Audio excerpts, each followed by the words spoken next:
Bismillahirrahmanirrahim. Assalamualaikum warahmatullahi wabarakatuh.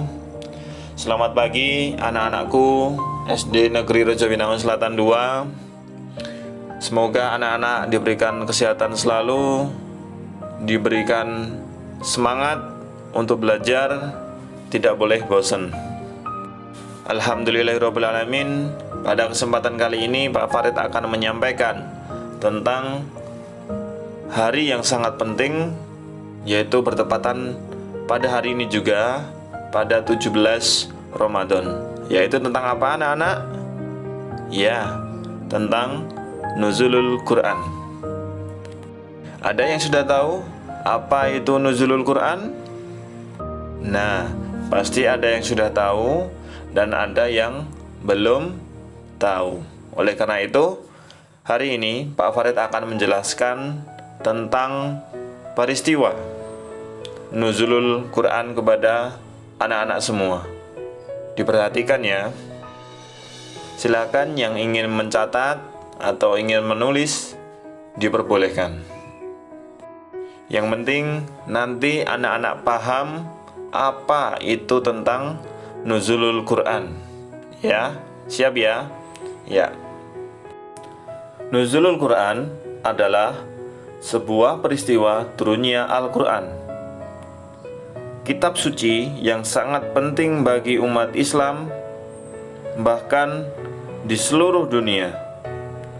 Di dalamnya terdapat banyak sekali pelajaran hidup yang bisa dipelajari. Bahkan saat ini banyak sekali orang-orang di belahan dunia sedang mempelajari Al-Quran, bahkan sampai menghafalkan Al-Quran. Kalau kita lihat di televisi, setiap sore itu ada acara tentang Hafiz Indonesia. Nah, oleh karena itu kita juga tidak boleh kalah anak-anak, ya. Pada kesempatan ini, ya kan, pada hari diturunkannya Al-Quran, kita banyak-banyak untuk membaca Al-Quran. Apalagi di bulan Ramadan ini, anak-anak harus membaca Al-Quran. Kenapa? Karena ketika kita membaca Al-Quran, setiap satu hurufnya itu adalah 10 kali lipat pahala. Ketika kita membaca Al-Quran, insya Allah kita mendapatkan pahala dari Allah Subhanahu wa Ta'ala. Bukan hanya membaca, akan tetapi kita juga mengamalkan isi dari Al-Quran. Contohnya seperti apa? Di dalam surat Al-Alaq, dalam ayat yang pertama, Bismillahirrahmanirrahim, Iqra, yang artinya bacalah. Setiap anak yang membaca, pasti dia akan menjadi pintar, cerdas, smart.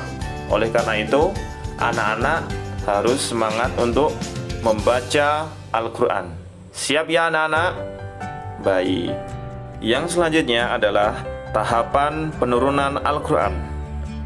Allah Subhanahu wa Ta'ala menurunkan Al-Quran kepada Nabi Muhammad melalui 3 tahap. Yang pertama, Al-Quran diturunkan oleh Allah Subhanahu wa Ta'ala secara sekaligus ke Lauhul Mahfudz. Kedua, Al-Quran diturunkan dari Lauhul Mahfudz ke Bait Al-Izzah di langit dunia.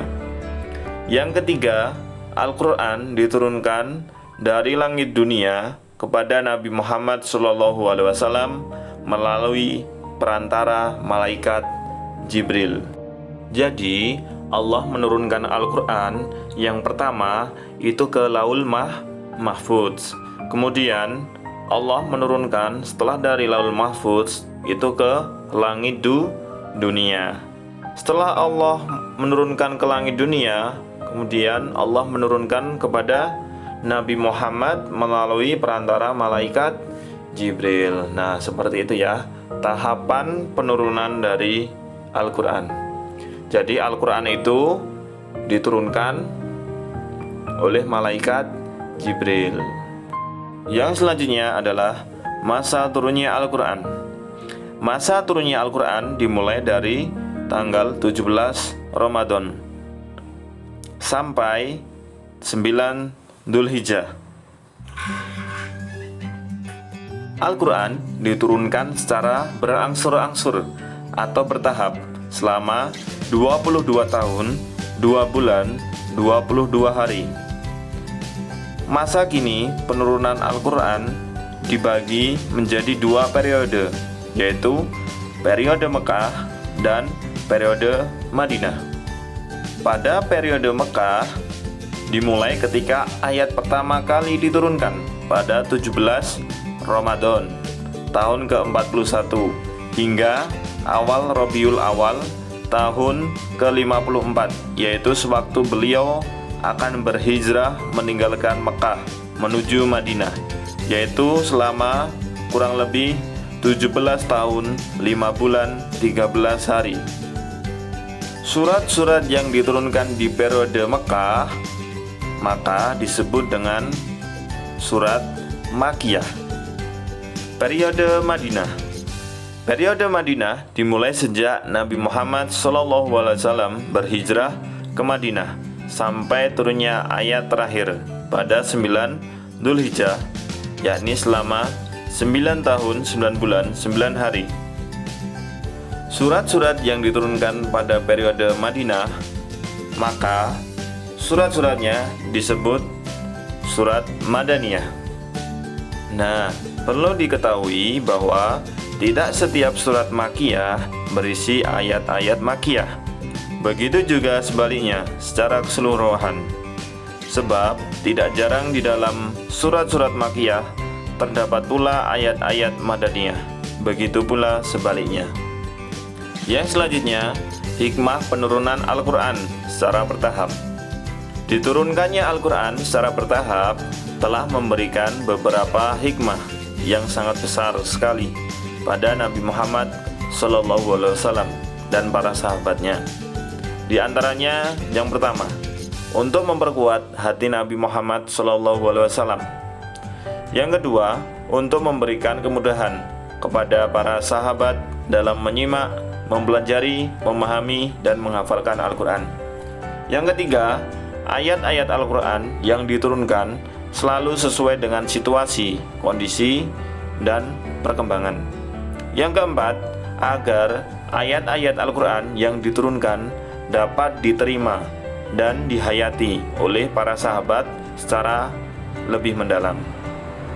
Nah, itu adalah hikmah diturunkannya Al-Quran kepada Nabi Muhammad SAW.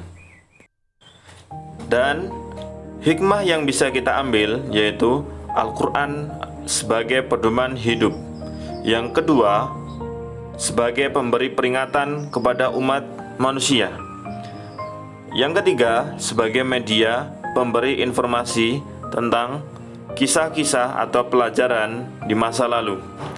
Yang keempat, setiap umat Islam membaca kitab Al-Quran akan mendapatkan pahala dari Allah Subhanahu wa Ta'ala.